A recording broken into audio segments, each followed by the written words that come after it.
It is a beautiful mid-May morning in the country, and the birds are in full song. Let's take a stroll into the fields and woods and enjoy the sounds of spring.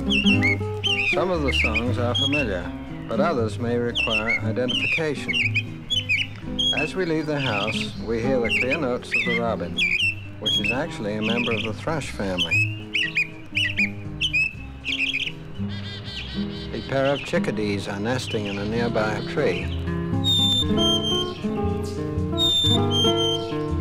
From the top of a tall tree, we hear the dry, chipping notes of the chippy sparrow.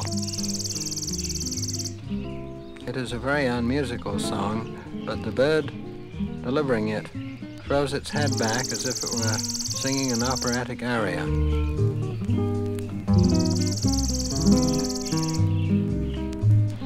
Entering the lush meadow, we hear the rollicking song of the bobolink. Sometimes the bird is so carried away by his music that he rises into the air and delivers his song on his outspread wings. And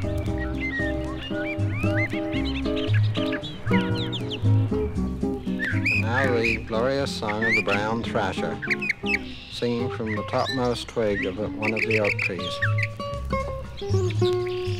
The thrasher, the mockingbird, and the catbird are all members of the mimic thrush family that rank amongst our finest songsters.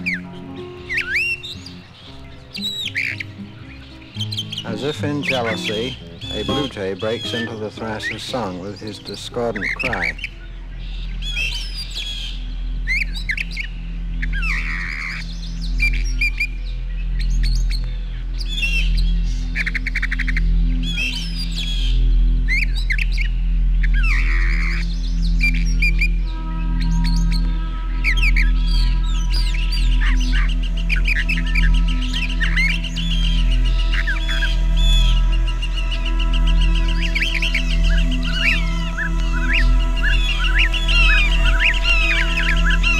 As we return to the house, we are welcomed once again by the clear notes of the robin.